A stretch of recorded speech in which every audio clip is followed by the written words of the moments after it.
Welcome to your Ag Empire podcast. I'll be your host, Jonathon Haralson, and I've got a special guest on here. And it's not often that you find these folks through social media and you resonate with their story. Tyler Dickerhoof, I wanted to thank you for coming on the show, and it's a pleasure to meet you finally face to Yeah. face. Yeah, the same. And you mentioned social media. That's how I got to know about you and your ag empire and love what you're doing, especially someone who I have a very special place in my heart for ag. It isn't necessarily something I do professionally every day, but I work with a lot of people in agriculture.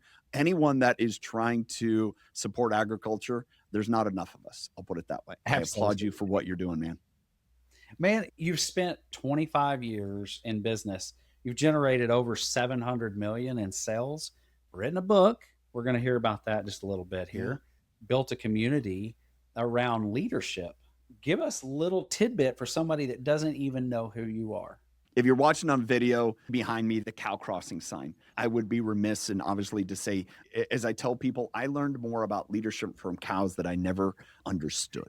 And I grew up on a dairy farm, Northeast Ohio. I was involved 4-H, FFA, did dairy judging through FFA, speaking, other types of contests as well. Ended up going to school at Cornell University in New York. From there, moved to California because I wanted to be where cows were.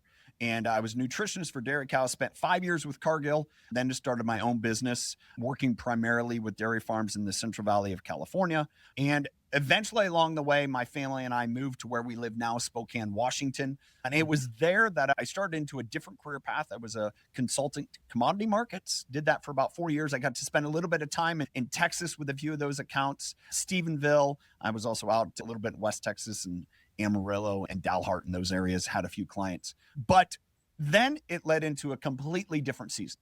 And it led into network marketing. And that was a journey into leadership and personal development that I had never experienced in all my years of agriculture.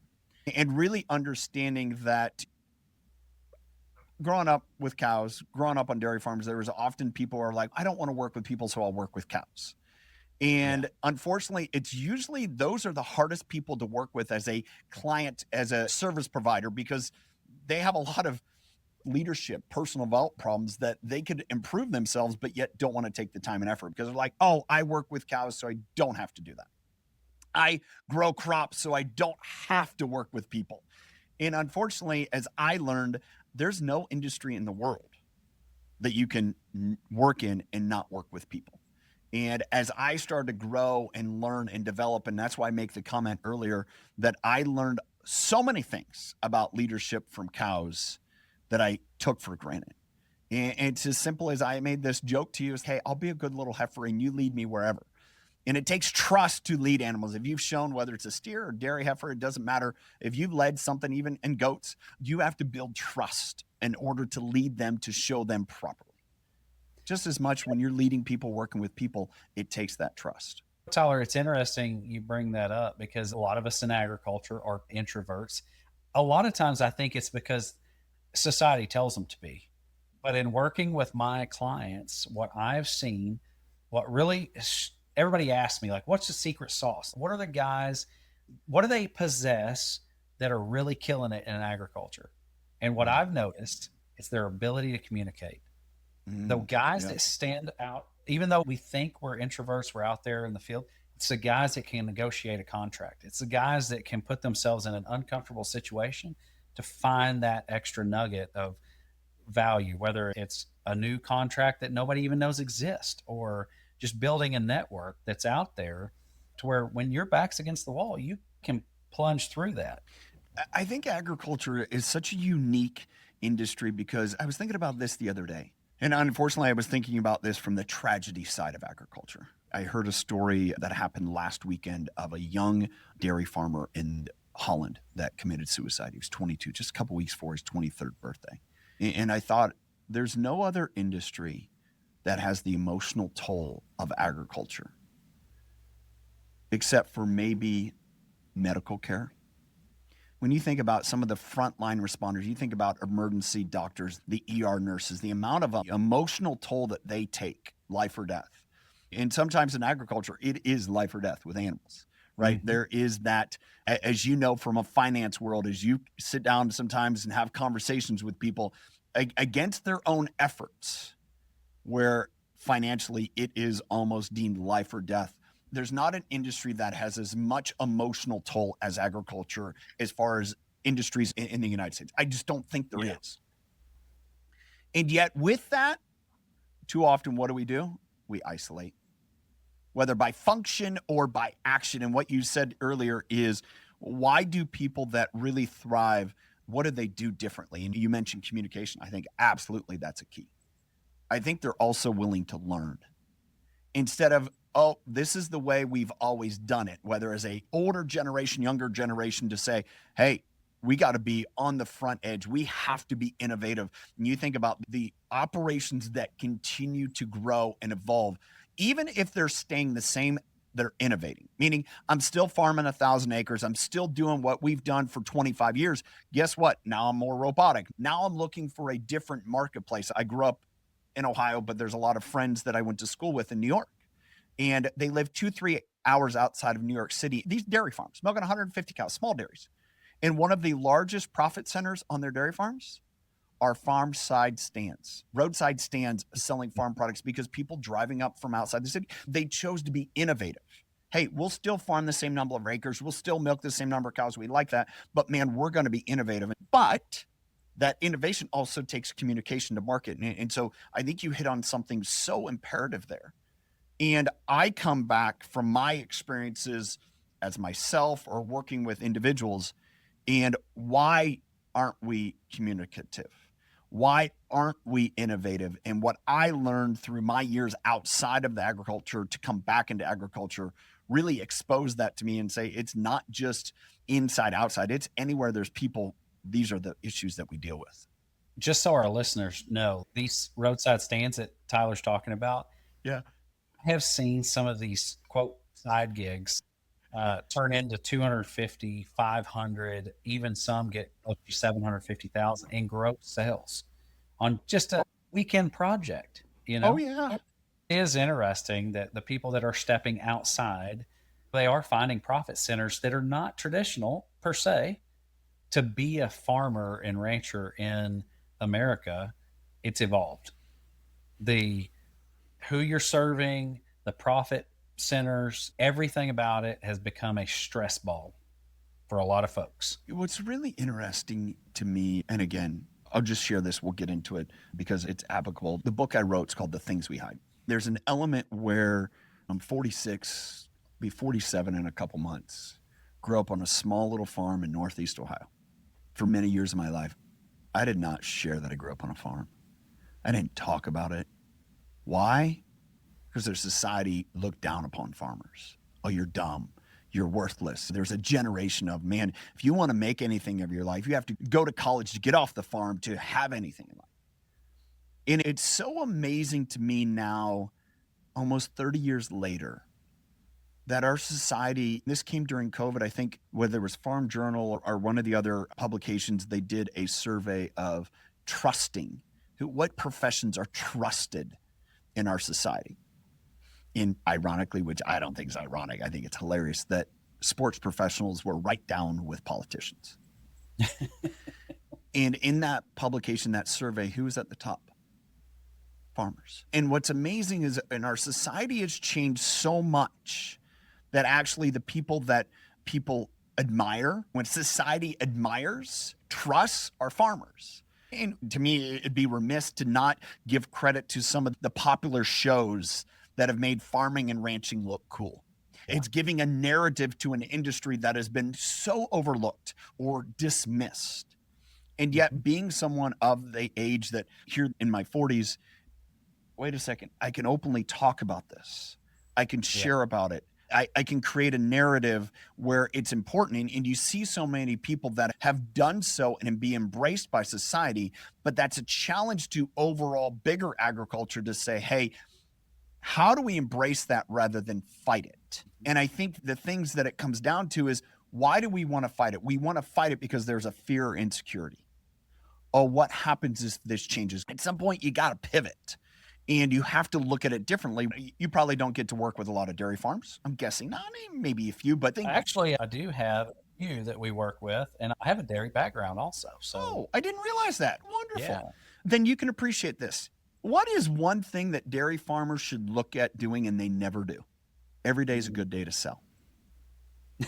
That's true. They should, because you think about it, it's like, hey, what gets more dairy farms in trouble? We just got to keep it going. It's an industry where we lose money 9 months of the year to hopefully break even the other 3. Why don't we look at it is if the industry is going against us, sell everything and then buy in and start over again. Sell high, buy low. Like cattle Yeah. markets, they do it all the time. All the time. Hey, if you're planting cotton to corn to whatever else, do we plant beans? Do we plant corn? Based upon the market. Yet the dairy industry is convinced that I can't do that. And it gets so many of them in trouble. Why? The fear, the insecurity of what if I do that and somebody laughs at me? What if I do it and it doesn't turn out right? It's pretty easy to understand. Are you going to lose $3 a hundredweight or not? I tell you, Tyler, the other thing though, it goes back to image. It goes Yep. back to I identify as X, Y, or Z. And for me to sell out, I've totally lost my image, even though I think it's a prudent business choice sometimes to take the chips off the table and let's re-level out this deck and figure out what our next move is. I met an older gentleman that had owned his home farm 3 Okay. separate times. You talk to 90% of farmers and ranchers, you don't ever sell the home farm. Oh, no. Oh, no. And it's been one of those where when real estate got to a very peak, he sold it. That guy ended up selling it back and he bought it in a low. Typically, every time we had a recession or a pullback in the economy, that's when he was buying. Yep. Every time. When you separate to your set the image, the identity, the emotion from it, well, what drives that emotion? And what I write about is our fears and insecurities drive that emotion. And how we respond from a leadership perspective, is mostly leadership. That's how it played out in my life, dictates our relationships. And it is very much the same as somebody comes in that you work with, right? And they say, hey, Jonathan, looking at cattle, I just bought steers. You might see them walking in the background, what I had to pay for them. It's unbelievable. And people do not understand, listening to the podcast, they do. People outside of it don't understand what beef prices are going to be this fall and next spring. Like they thought it was high priced. And yet what's funny is I saw this from a friend. I paid $4 a pound for 6 weight steers. That's the market. You go around, that's pretty much the market. I saw someone selling ground beef for $4 a pound. Okay, make that work for me, math point of view. And you can say, oh, I'm being real nice. I raised these steers. That's just the price it's always been. And I was talking to my dad about this, and he said, what they don't understand is they are hurting their customer. Because there's no way that they can pay for, if you're lucky and you have $4.50, $5 diesel, I have $6.80 diesel here in Washington. It's dumb. You can't pay for that diesel and keep yourself ahead. You can't cover notes, the normal revolving notes. So it's like you're not doing anything good for the consumer. And when you do that, when you feel like, oh, I feel bad, you're hurting everyone and yourself. And it comes back to, why are we doing that? I'm afraid if I raise the price to $8, $9, $10 a pound, which is relative market based upon supply and demand, that people will stop buying. I'm afraid. And it's the fear driven is how do we respond to it? And what I learned through myself and through experiences, when fears and insecurities are driving the ship, we respond in 4 different ways. We can become very intense, put our head down and push. I did that. I survived doing that. We can also be very insensitive. Say, this is just the way it is. You think about you're leading a business, you're interacting with people, and you're just like, this is the way we do it. There's no ifs, ands, or buts. And it's just, I'm going to be so insensitive that I don't care what problems you have. Or then we choose the other 2, which are isolation inactivities, where I'm just going to check out. I'm gone. I believe those are an introvert's excuse for why I don't want to engage. Hey, I know what to do. It'll just take care of itself. I don't have to put myself out there. Or classic, I'm going to isolate myself. I'm going to go be all by myself so I don't have to be around or deal with people, because then I'm going to be forced to have to deal with things I don't want to deal with.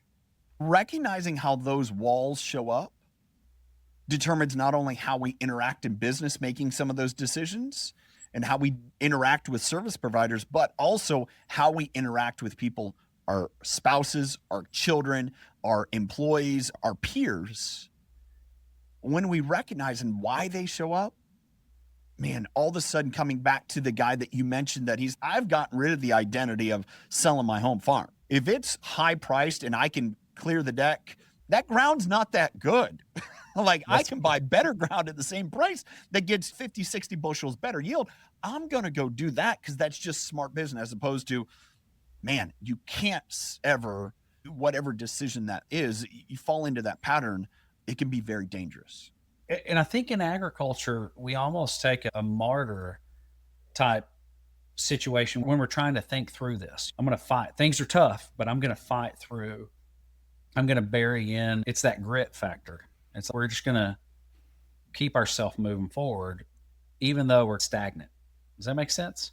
Yeah, I just kind of want to get take on this before I share something else. But when I share those four walls, is there one that sticks out to you? The intensity, inactivity, isolation, intensity. Is there one? I would say the inactivity. I see a Okay. Yeah. lot of. Yeah.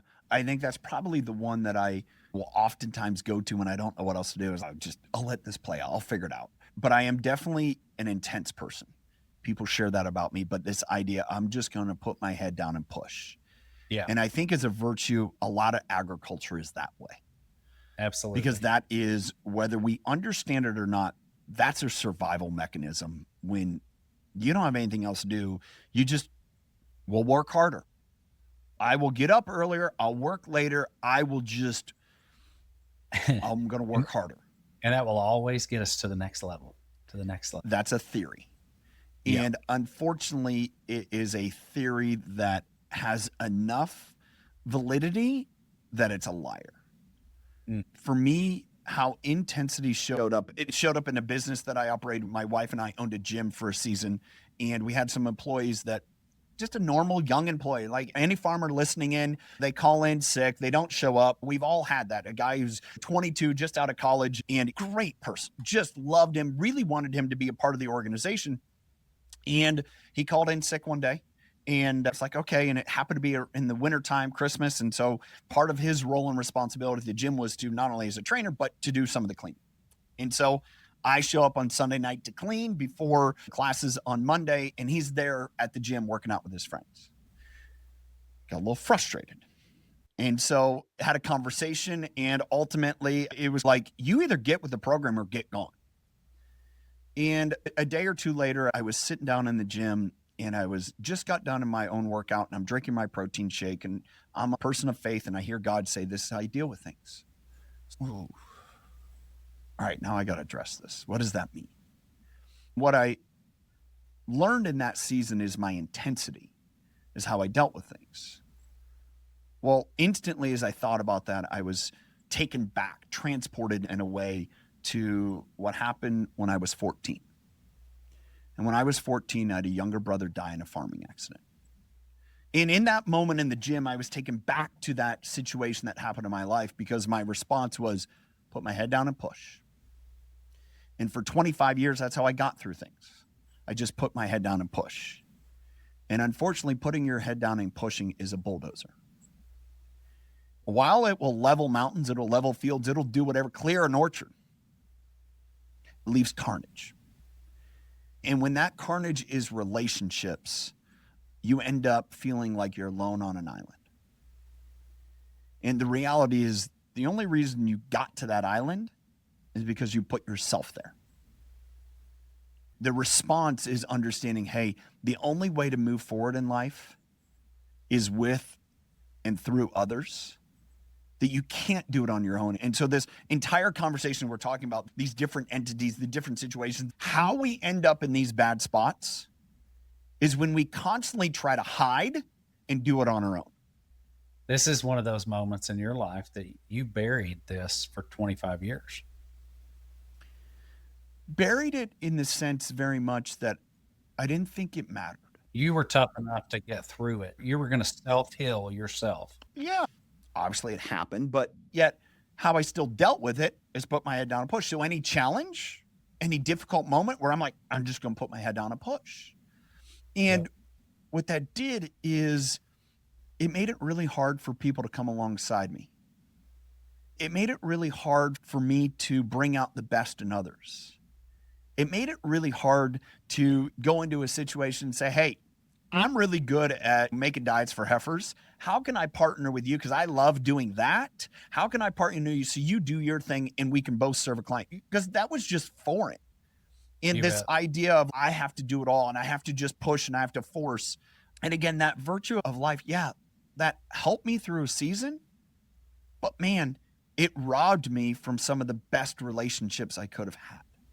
Sure.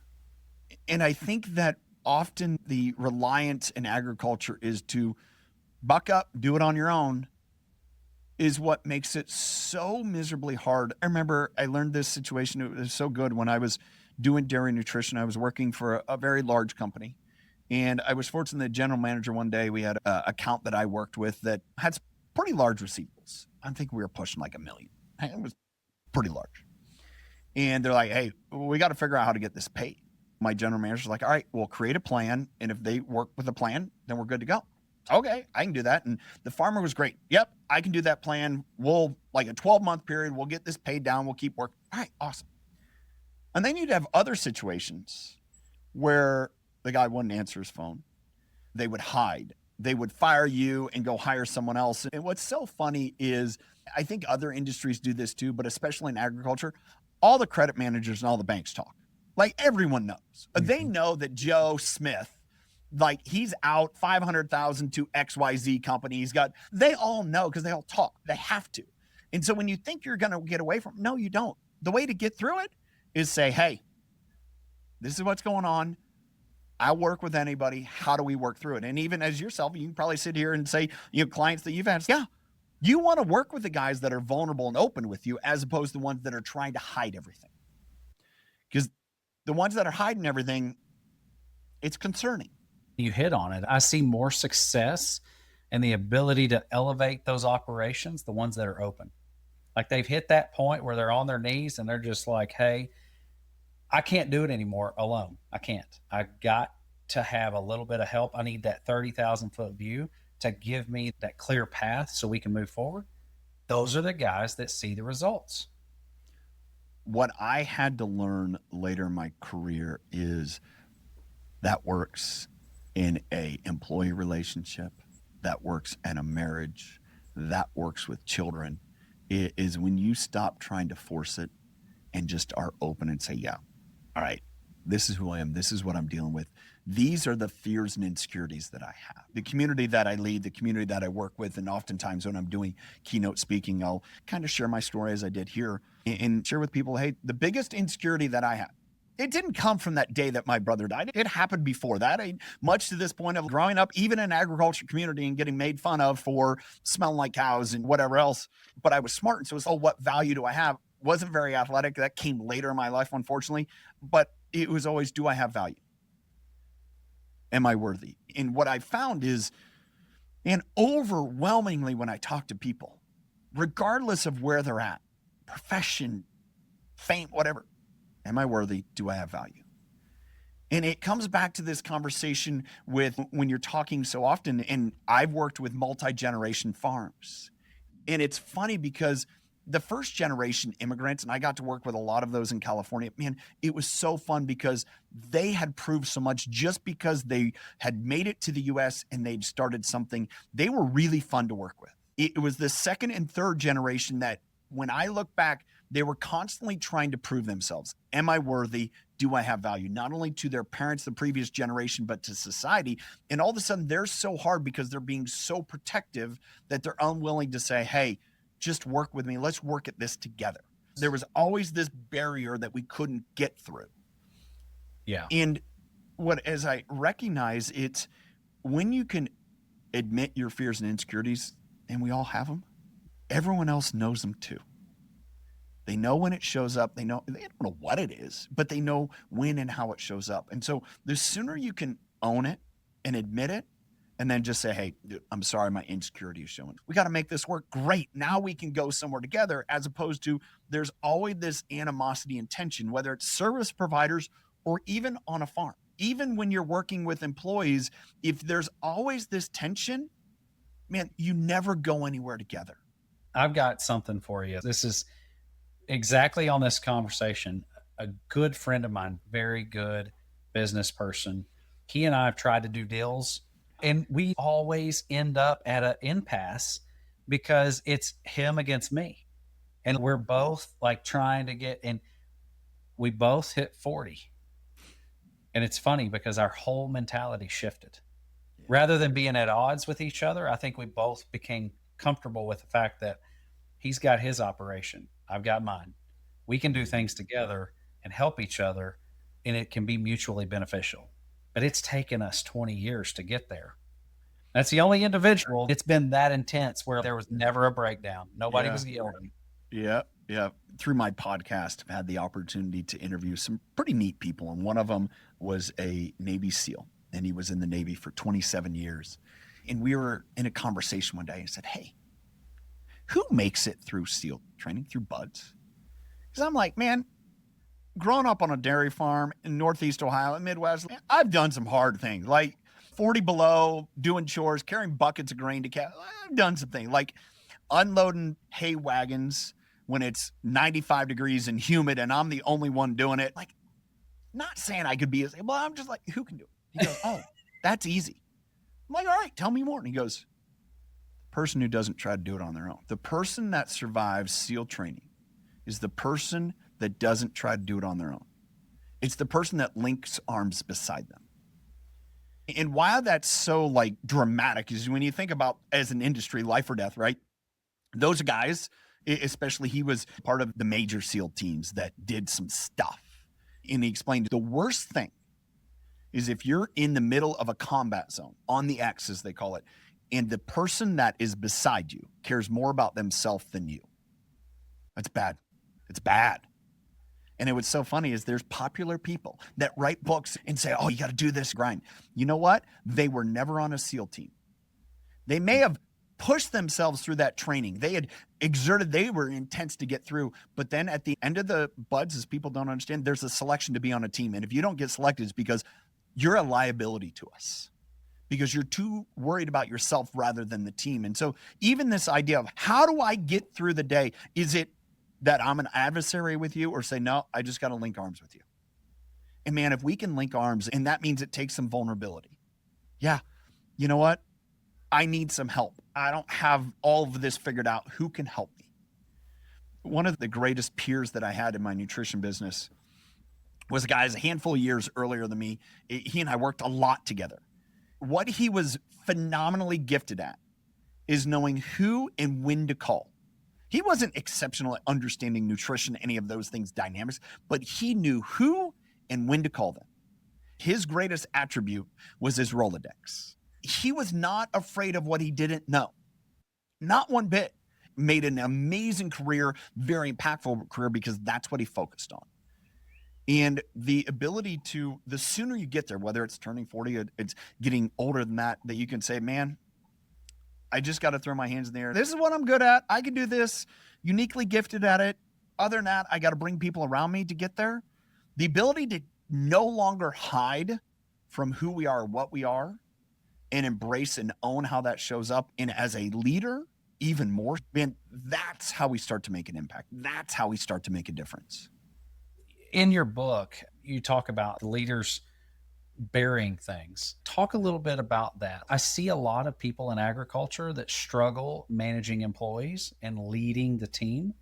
What do you think they're struggling with that is buried? What's holding them back from truly helping build up people and lead them Yeah. to success versus, in a way, kind of being a jerk? And It's probably one of the plights of agriculture that as an industry, more so than others, you see it in a few others, but especially in agriculture, where how do you end up with a title? Well, you're the next one up. You're the next person in the family. You didn't get there because you were in agricultural supply businesses. How do you get promoted? Well, you're great at sales. Okay, so you get sales manager. How do you get promoted to being the next in line? The dad retired, grandfather passed away. All of a sudden, you're now the one making all the decisions, right? That's how it ends up. In agriculture in and of itself, and it's so funny that I am now coming back to agriculture with what I've learned in leadership, is there's not a lot of leadership development and training within agriculture.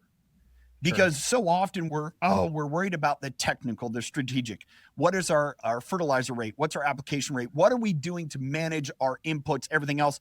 No one's sitting and having these conversations like, hey, What kind of personal development are you doing? What books are you reading? What are you understanding about yourself so you can be a better leader? What do you want your business to be in 5 and 10 and 25 years? Because the generations before us is you plant in the spring, you make sure you get corn in the ground by X date, you're good. You hammer down all of the service providers on price because they're always going to charge you too much. That's how you get through, right? It's never this idea of like, how do you become a better leader? What do you do as a person? And even when you go to universities, like I think back in my college education, right? We didn't have a leadership development course. We didn't have a Sure. personal development course at all. We maybe had some finance stuff. We did have some communication stuff. We did have very technical things, but we weren't learning about how do you develop as a person. And so when I think of agriculture, the reason we're there is by certain circumstance.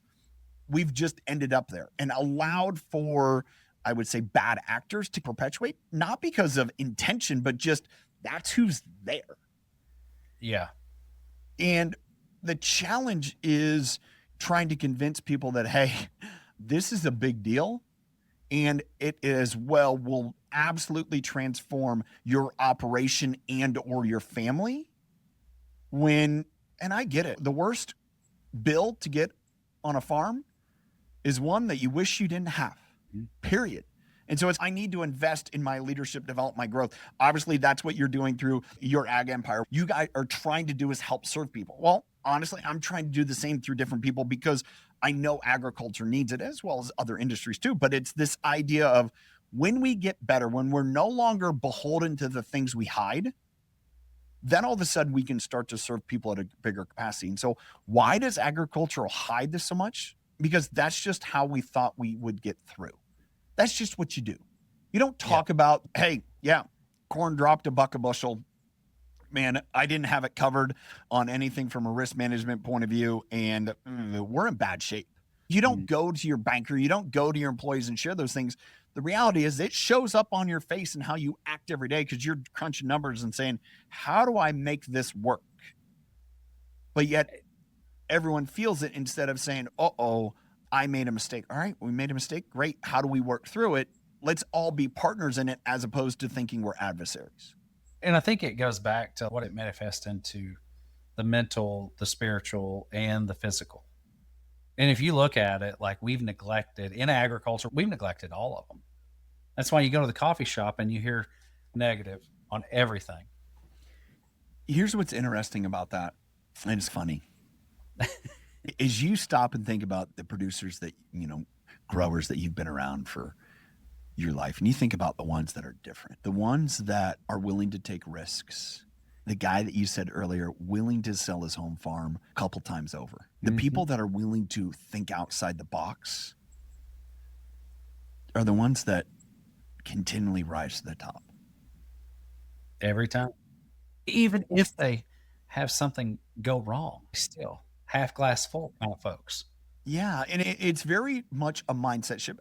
I grew up in that family. We were always broke. And my parents in the early mid 80s, like so many other farm families, yeah, they declared bankruptcy. They went through all that. I didn't understand it then, but I knew later. And okay, there was always that financial strain. And it was always when we win the lottery, when we do this, man, that's such a negative way to look at life.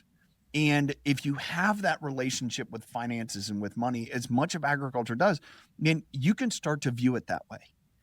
A lot of it becomes into agriculture's beholden to this. It's the lifestyle of the career rather than the profitability of the career. Hey, I raise a handful of steers a year, right? They're just a half hobby. This is actually an operation business. I got 7 acres of pasture, not much. And yet it can be profitable as I choose it to be, as opposed to, oh no, it has to be. No. Profit? What's profit? Yeah, I make a little bit, enough that I can buy fertilizer, enough that I can reseed with, like, all right, and make it worth my time. But it's as much a hobby. It's a lifestyle. Sure. But why is it a lifestyle? Because I get solace from it and I get to expose it to my kids. But when you choose that to be your career, man, it gets real difficult. And yet, as agriculture, we're convinced it has to be that way, as opposed to being willing to think outside the box. And being willing to think differently is a challenge because we can fall into the group thinking, man, I'm stuck in the same system as everyone else. It's the same system. I can't get out of it. Let's go back to the dairy industry. We've got a dairy down here that they had a lot of younger kids coming back to the farm. Went and worked somewhere. They're in mid 20s to mid 30s, coming back. And what do you do different whenever your break even on milk is a buck under? You can't expand. Nope. Expansion doesn't make sense. Yep. So they started their own bottling plant. It has taken off. What is so cool to watch, each one of the family members has a strength. And it's Volleman Milk down here, just Central Texas. Great family, cool business. There's Yeah. one in Kansas City called Shadow Milk. You go out throughout the country, whether it's some of the Northeast, there's some yogurt, there's some ice cream, and it's the willing to be different. If you're willing to be different in agriculture, and I think that is so much of the reward today in understanding, and I think it's what's enticing for a younger generation too. We're starting to see it. And as I talk to people, interact with people, we need it. We got to figure out a way, but there's more first generation farmers today than there probably has been in an entire generation or more. I'll totally agree. I think there's a thirst and a hunger to be there, one, and two, to rethink the game. Yes. And I think the great attribute that agriculture has, if we're willing to get rid of our fears and insecurities of it has to be this way, almost like the classic, why do you cut off the end of the ham? Oh, my grandma cut off the end. Every generation has cut off the end of the hams. Oh, because the pan I had it wouldn't fit. All right, why are we still doing it? I got to be a part of a leadership program with one of the large AI cooperatives, artificial insemination, bull semen cooperatives. I'm sitting talking to one of the young producers, probably 24, 25.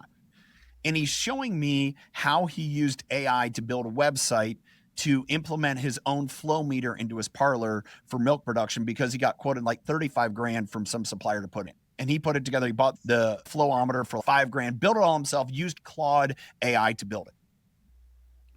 Wow, that's cool. That's an opportunity. Yes, he has to work with feeding calves and feeding cows, milking cows, but he also gets to do something so revolutionary as build a tool that could probably replicate and go to share with other people.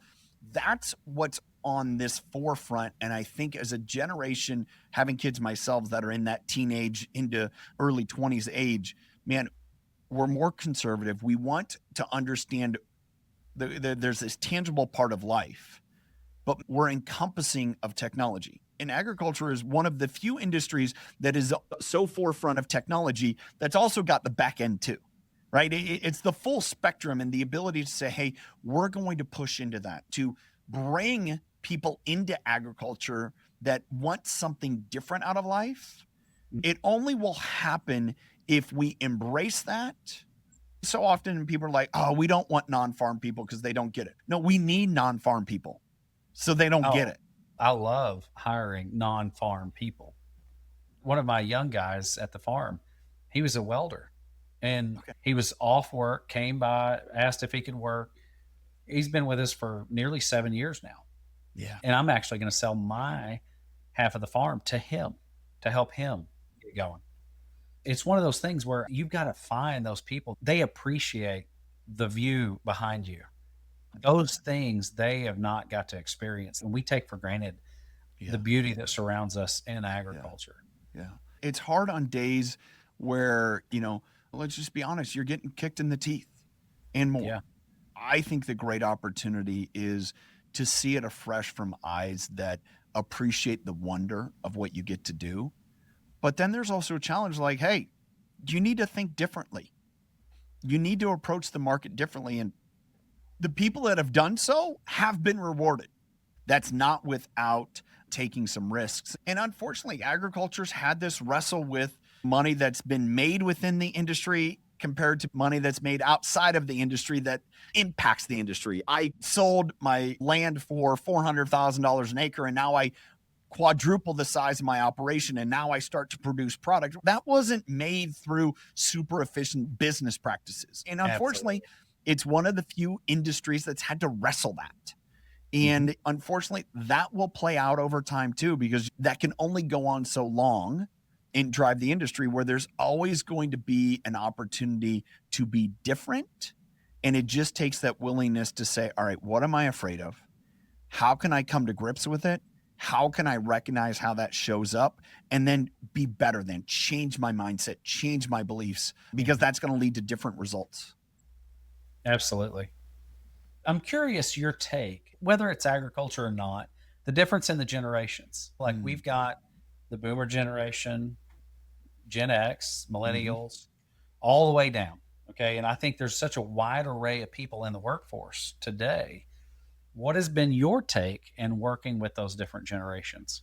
Yeah, I think one of the challenges that we have today is thinking that we're different. When 10, 12 years ago, a lot of the popular leadership writings of that time were how to work with millennials, right? And all of a sudden, you had this much larger generation than Gen X. So they were demanding things and wanted things differently, but they were big enough to have a seat at the table to demand those. Gen X wasn't big enough. The boomers were 30, 40, 50 years ago when they started into their careers.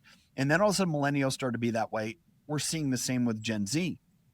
And I was in this conversation, people were like, oh, Gen Z, they're entitled and they don't want to work as much and so forth and so on. One of the practices that I've had over the last handful of years is trying to have a daily reading time, but reading historical works. Never really much of a stoic person, but reading a lot of that historical context, the Marcus Aurelius's. And I had this opportunity earlier this year to read a book called The Annals by Tacitus. He was a historian at the change of the millennia from BC to AD. That's when he wrote. And one of the early emperors he wrote about was Augustus, and when that changed from Augustus to Tiberius. And what happened is when Augustus was died and no longer in power, you had these younger soldiers at that point, and they wanted paid more. They wanted more time off. They didn't want to be in service as long. Pretty much everything what you hear from Gen Z today. That's what was Exactly. going on in about 14 to 16 AD. So when people say that, oh, Gen Z, this or that, yeah, they're the same as people were 2,000 years ago. And Hmm. what happened? What did the leader, Germanicus, one of the great army leaders, do at that time? He listened to them, he heard them. He said, I hear what you're saying. I appreciate it. I'm going to go to bat for you. Yes, I'm going to make some of these. I understand what you're saying. There is founding, or say, hey, we will work through this. I hear you. I'm not telling you to just shut up and just do the work. I hear you. I see you. What's so amazing to me is we look at these different generations and we find this kind of, it wasn't like that for me. Really? It might have been. You've just forgotten. Or, yeah, it wasn't that way because we had different technology, we had different financial metrics at that point. And so all of a sudden, it's like you have to be at least willing to hear and listen. Can you do everything? No. Germanicus didn't do everything, but he was willing to do what he could when he could. Yeah. And I feel like you and I are right in the middle of that technological boom. So we grew up without all of it, but we also adhered to all the technology. So we've seen both sides of the world. We are the peanut butter and jelly in between the two slices of bread. And Exactly. that is the great opportunity for, in my opinion, the generation of the Zennial, right? The older Mhm. millennial, the younger Gen X, that in many cases are going to get leapfrogged when it comes to quote unquote leadership titles and roles, Sure. because it's going to be from the 65-year-old who is an older Gen X, but that borderline boomer that all of a sudden gives the role to a 32, 33-year-old, right? That's just what's going to happen in a lot of cases, because to come to somebody that's a Gen X, okay, they're leading the ship for 5 years. No, we'll bring somebody along.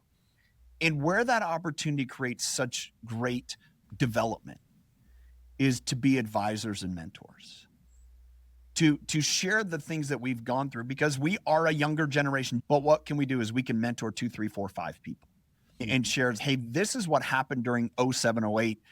Man, there's a lot of things about 07, 08 that are very similar to the economies today. Is it absolute? No, but man, there's a lot of similarities. And one of the great things is we're talking about banking and financing that I learned in that period. Don't rely on one banker for all of it. For the banker or you, just you can't do that. Don't put them in that spot. As I've talked to friends of business inside and outside of agriculture, have a relationship with 4, 5, 6 bankers, and they will all Yes. be grateful of that too, because they don't want to be backed into a corner as well. And we're seeing in this season where too many people are like, they're leveraged to the hilt with one bank and institution. I'm like, I'm sorry, we can't do any more to help you. I want to. Yeah, but I have more loan to value. That's fine, but we're at our limits. Yes. And learning those things that I think we get to share with people, build those relationships, be transparent, take people with you. Don't try to hide from it. I think as a generational opportunity that those of us that experienced the ups and downs and throughs of that '07 through 10 period really have an opportunity to help and share with people. I have, growing up, I've always had older friends. So it's kind of interesting now. A lot of my dear friends they're 70 to 85. And we have this conversation all the time. He's like, Jonathan, you're going to beat up on us boomers, And I'm like, look, it's not that. It's the fact that a lot of you guys look at us still as kids, even though when you took over the farm, you were actually younger, 5 years younger than I am today. Yep. And you look at your son like he's still a kid. Yep. And we were talking about leadership development and getting these folks prepared. What do you see for the future of agriculture with this looming? Because I do see this as an issue, an underlying issue that a lot of folks don't want to talk about. That is something that agriculture has struggled with for a lot of years. We see that happening in a lot of other businesses these days. The silver wave, as they call it, where a lot of the boomer-led businesses now are without someone to take over. That's a bit in agriculture, but agriculture, we've more seen this. I'm going to hold on to the business and I'm not going to pass the baton. I've seen it for a couple different reasons. One is if I'm holding on to it and I have equity and collateral, that puts the business in a better spot. Okay, I feel safer being involved, or I want to still have the financial control because that's what I've done. In order to have financial control, I got to have a lot of say what's going on. And unfortunately, that's what drove a lot of our generation off the farm. Hey, I'll go do something else. I'll go do my own thing. I'll go try to figure it out. And that kind of iron fist is going to be my way or the highway. That's been something that one of my mentors, John Maxwell, has impressed upon me a lot as far as how to positively pass the baton, how to have a succession plan. And one of the things that I see as the great problem and barrier to overcome in that succession plan comes back and it is rooted in his fear and insecurity and its identity. You mentioned image earlier. It's the identity of, are we giving the leading generation, and call it the 60 plus, are you giving them a role? One of the people in my community, his family has a dairy farm in California. We've talked about this. And one of the challenges that his parents have had in relinquishing is they don't know what they're going to do. Like when they took it over when the grandfather passed away. There was no riding into the sunset. What does he do different? And so it's really, there's a big piece of this is sitting down and saying, hey, I want to have a bigger stake in the business. Great. This is what I would like you to do. This is what I need you to do. This is what you can do. And maybe you're so good at the finances. I need you to control that. I know you can do that. I'm going to work on the day-to-day operational stuff. It's find that identity, because I think too often the baton isn't passed because people have no idea what place they're going to have, and they don't want to end up feeling like they're not useful, that they don't have value. It comes back to the same problem. So the opportunity to get to that point, to be able to have those conversations, say, hey, there's still a role for you. There's still a place for you. Here's an identity for you, but we can fit it into the things that you want to be a part of and do, but also give me the opportunity to grow and develop. Tyler, one of the questions in all of our succession plans that we work with, every client gets asked, what does retirement look like for you? This is for the leading generation. Yeah. And I have not had one give me an honest answer yet. And I think here's the reason why. How many people do you know that do it well? And that was the same conversation with the dairy farm, because they can't look around and see others that are doing it like they want to do it. Because they often complain. It's like, oh, my son or daughter, they did this. People don't want to be in that spot where, complaining. And there's a handful, right? There's some people that have done it well, that have passed the baton well. But here's what I can say outside of agriculture. It's the same attrition rate. It's same because it's still people. And I think it really comes down to it's identifying. Oftentimes, when my wife and I working in network marketing, got to work with a lot of husband and wives, right? And partners, right? This opportunity too often, as a lot of agriculture, working with your spouse, man, it can either be great or it can be painful. And where Sure. I found it painful is when one person, especially say you've worked outside of the industry, you come to work together. I have no idea what you did your day to day. You have no idea what I did my day to day. You don't know what I love to do and what I hate to do. There's a conversation is what gives you energy, what takes energy. And to be Sure. able to have that conversation when you're transitioning the business to go to the leading generations, like what gives you energy? Great. Do those things.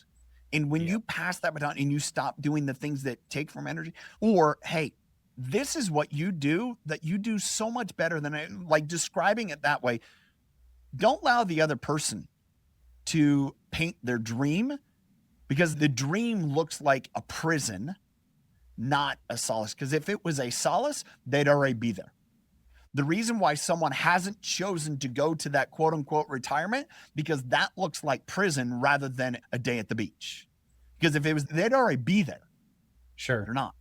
And so it's helping create this narrative to say, if you could do this, you don't understand how magical it is when you manage all of the buying and of all of the inputs. When you do that, because you're good at, you've had those relationships. When you just do that, I'll handle the operational side of things, or vice versa. Hey, you're great at the operational stuff. You got the crew dialed in, everything.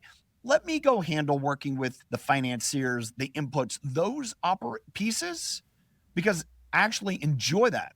Okay. And if you both enjoy it, it's like, all right, then it comes down to conversations. How do we pick and choose? Start to have that as a conversation. Where that gets difficult is the ability to sit down and have that conversation with authenticity and vulnerability. I agree with you. There's a piece to say, and I've seen this in business, I did it like this, so you should too. Guess what? My great grandfather plowed every acre with a horse. Should I go plow every acre with a horse just because that's what he? No, doesn't make sense. Guess Mhm. what? You come back to that being willing to evolve and innovate and continue to learn and grow and develop. Hey, we used to hand milk every cow. Guess what? Now we can get a robot. That's probably a lot better use of our capital. Let's go do it. Instead of being afraid of that's cheating. That isn't the way to do it. I was like, cheating only counts when somebody's keeping track. Sure. Yeah. I've had one family where the dad stepped down and, quote, retired. Now, there are certain things that he Yeah. loved. It was Yeah. the planting. Like he just said, he loved the smell of the soil, just the Yeah. things. There were things that Yeah. just were nostalgic. Yeah. And he helps the son. He draws a wage. It's the first time he got a wage, to be honest. And so it's been interesting to watch him flourish in that environment and actually do well versus some that are just kicking and screaming and don't really want to let go. Because I know my 40s to 55s, they are already planning, like, I'm going to step aside. I do not want to live through this or be like that. I want my kids to be able to stumble. I want them to be able to learn, Yeah. and I want them Yeah. to take the reins because that's the only way they're going to be successful. My youngest son is 16, and I was talking to someone one day, this idea of passing the baton, right? Hey, it's the same as when your kids are 10, 11, 12, and their activities and you're driving them everywhere. You can't wait till they're 16 so you don't have to do it anymore. They're not 37 and you're still taking them to the grocery store because you have to drive them because you're afraid of what happens if they get behind the wheel. There comes a point you got to let them drive. Here's the challenge is I need to do a good job of preparing them. I need to develop the skill set so that way I can prepare them. And in it very much an industry, it's like, how much are we thinking about every day? I don't know how old you were when you learned how to drive a tractor. I started spread manure when I was 8. I Mhm. just did. And that's what I did growing up on my farm. When I look at my kids, did I do the same? No, little different operation, but yet they were driving a side by side when they were 10, 11, 12, because I knew if they were doing that, they were going to be much better off drive a truck, car at 16. And it's no different. What are you doing when they're 22, 23, 24, 25 to start running the business and let them fail? Yeah. my younger son one day, he was backing our side by side. I had a snow blade on the front of it, clipped the front of my truck, scratched my truck. All right, great. I've done stupid mistakes too. No one got hurt. Be careful what you're doing. If you don't have a chance to make the mistake, you'll never learn. Yeah. And I think that perspective, as simple as it is driving a car, driving a tractor, doing whatever, we can embrace. Guess what? The same is, hey, I want you to go work with Jonathan. He's going to work you through the next note. I need you to go through it. And same, hey, Jonathan, I'm sending Landon in here. He needs to understand this. We'll work through it together, but I need you to treat him like the next guy. And the only way for him to do it is for him to be in there and be in that seat. I trust you. I guide you through it, right? But that happens with authentic vulnerability and appreciation of what are we here to do and accomplish. Absolutely. Tyler, you've built the impact-driven leader community. Lay that out for me a little bit about your community, what you're doing, and just to give our folks kind of the lowdown. Yeah. So the community I created really was a community that I was transformed within. I had the opportunity to work with a mentor. I mentioned him earlier, John Maxwell. And a lot of the events that he had were not only a event where there was a teacher leader, but you got to sit down and interact with other people. So that's what I created when I created the Impact Driven Leader Community. It is a year-long program, meet once a week on Zoom, where we'll go through not only the curriculum, the stuff I wrote in my book, but also bring in other books where we can learn together.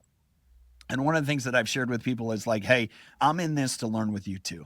There's a couple experts when it comes to leadership in life, but what I am going through and growing through, we're all doing together. So what I've created with the community is bring together others that are seeking to learn and grow and develop in their leadership.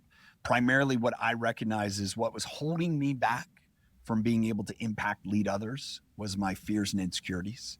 And when I chose to embrace authentic vulnerability, this is who I am, this is what I'm good at, this is what I can do, and really learn how to harness that as a leadership tool, man, that's when I started to really make a difference in other people's lives. With my community, that's what we do. I host an event each year where I bring in speakers and bring in some leadership topics. That's actually coming up as we're recording this in a couple weeks, the first part of May. But it as well is where I developed the framework that I had to work through myself that is in my book, The Things We Hide, which is recognizing fears and insecurities, owning how they show up, and then choosing to reframe those mindsets and beliefs that have tried to keep those fears and insecurities in control.